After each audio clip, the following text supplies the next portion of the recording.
Non, comment vous faites comme si vous ne maîtrisez pas la chanson? Ok, j'ai l'honneur de venir très respectueusement, aidez-moi, solliciter de votre très haute bienveillance la faveur de commander 100 000 francs. Ça nous a tués. Ça nous a tués comment? On nous a dit, mon fils, ma fille, va à l'école, étudie très bien, et quand tu finis, il y a un bon boulot qui t'attend. Il suffit d'écrire cette phrase sur un bout de papier, tu vas aller déposer dans les meilleures entreprises, tu vas gagner un bon boulot, tu vas gagner un bon salaire, tu vas te marier, tu vas fabriquer de bons enfants et tu viendras prendre soin de nous. C'est ce qu'on nous, en tout cas, c'est ce qu'on nous a dit. Donc nous tous, c'est comme si le seul moyen pour gagner de l'argent, c'est d'aller à l'école, avoir un bon boulot, avoir un bon diplôme et gagner un bon boulot. Et du coup, quand on va à l'école et on a collecté ces diplômes-là, on vient, on reste à la maison et en attendant, on est en train de chercher le bon boulot. Et du coup, ça nous maintient dans ce qu'on appelle l'attentisme. On attend. Pendant ce temps, on laisse son potentiel comment? Pendant qu'on attend, le potentiel aussi fait quoi? Dort. Notre propre capacité dort. Alors qu'on a tellement de problèmes autour de nous, auxquels nous tous, nous pouvons réfléchir, apporter des solutions. Parce que monsieur Nassirou vous a dit, on libère son potentiel à travers la créativité, la capacité à créer des solutions à nos problèmes. Mais à partir du moment où on ne nous a pas inculqué que il faut créer des solutions, eh bien nous croyons qu'il y a des gens qui sont créés de façon spécifique, qui ont la capacité à créer des solutions, et nous on va déposer, j'ai l'honneur là-bas, et trouver le boulot. Du coup, des millions de personnes ont fini leurs études et ils sont à la maison en train de chercher ce boulot. Ils sont devenus des chercheurs d'emploi. Tu cherches l'emploi. Est-ce que l'emploi est perdu?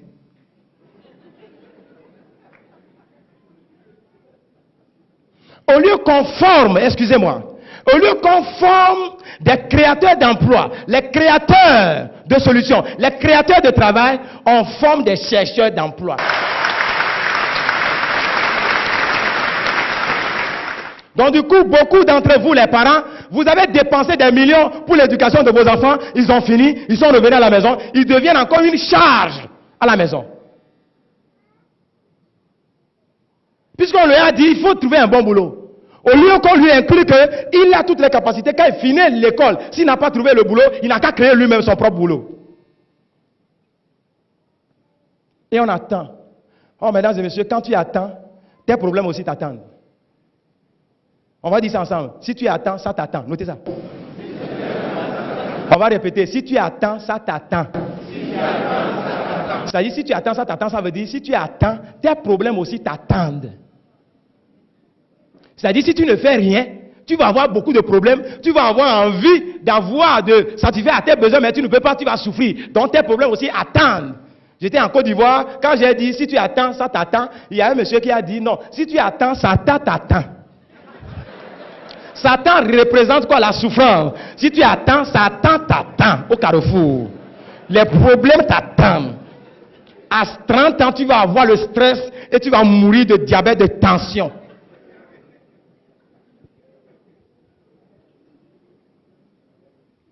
Et ça nous maintient dans quoi? La dépendance. On dépend maintenant des parents. On dépend de la seule personne qui va au boulot, il revient avec son salaire. Et le peu de salaire qui revient, nous tous on va manger.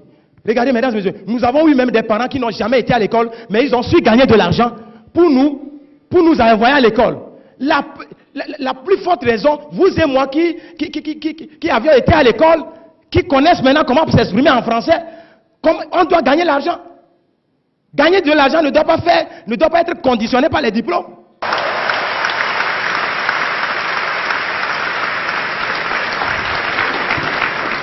Et de la dépendance, on reste au niveau de la consommation. On consomme seulement, on ne produit pas.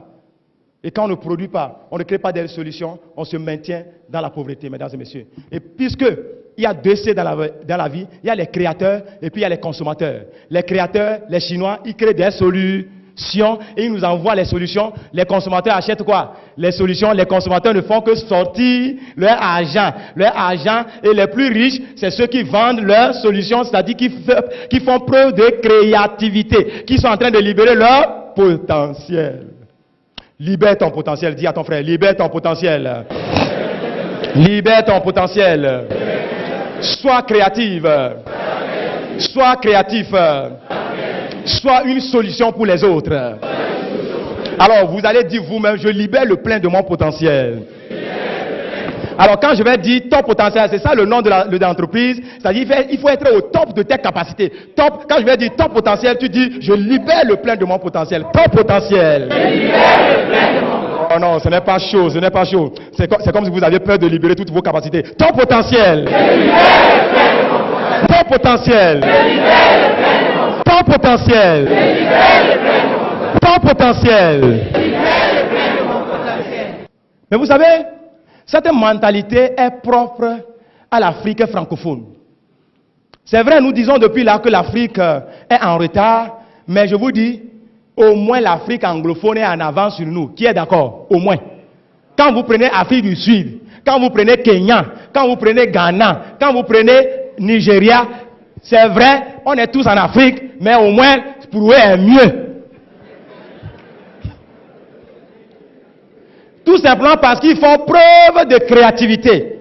Ils sont plus entreprenants. On ne les maintient pas dans la mentalité de bureaucratie. Entre-temps, je suis allé au Nigeria pour voir un peu comment la mentalité se passe là-bas. Parce que moi aussi, je suis africain francophone, 100%. Mais ma mentalité a changé très tôt. C'est ça qui a fait la différence. Alors quand je suis allé au Nigeria surtout, mesdames, j'étais choqué. J'étais même aigri au début. Je vois l'étudiant, suivez attentivement, l'étudiant nigérian vient en classe en voiture 4x4 new, pas acheté au port. Hey, le premier jour quand j'ai vu, il dit, hey, parfois moi je pose la question, are you a student? Il dit, ah, pourquoi tu poses cette question? What is your secret? Quand tu lui poses la question, quel est ton secret? Il va te dire, hey, one leg in school, another leg in business. Notre mentalité ici, notre culture ici, notre philosophie, l'éducation qu'on nous a donnée très tôt, c'est qu'un pied à l'école, l'autre pied se trouve où? Dans les affaires. Et c'est ce qui me permet, moi étudiant, ce n'est pas papa qui m'a acheté la voiture, moi étudiant, je peux m'acheter ma propre voiture, neuve. Mais chez nous ici, quelle est la mentalité? Two legs in school, bien collés, c'est-à-dire 2 pieds à l'école, bien collés. À la fin des études, les two legs reviennent aussi à la maison, bien collés à la maison. On regarde la télévision, on mange, on insulte les parents, on insulte les présidents. On croit que c'est eux qui ont fait quelque chose.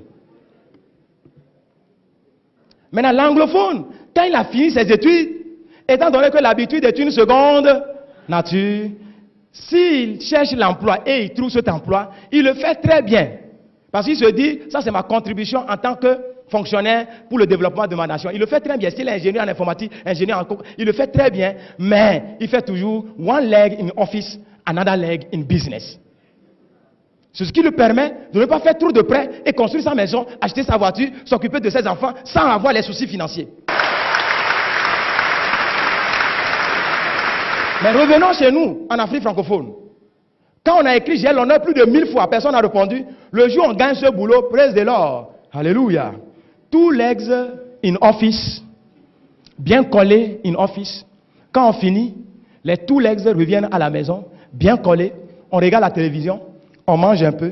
Vous savez, là où nous, on est puissant en termes de libération de notre potentiel, c'est notre potentiel sexuel. Quand on finit de manger, on regarde les journaux. Tout ce qu'on dit dans les journaux, c'est la négativité. On est énervé encore.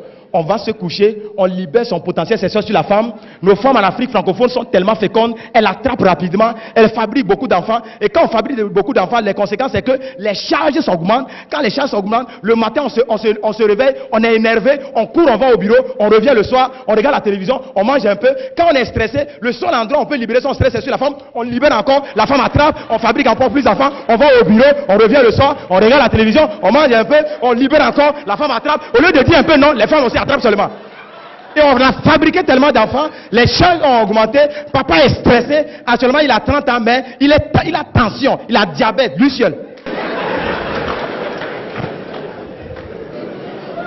C'est ça l'Afrique francophone, mesdames et messieurs.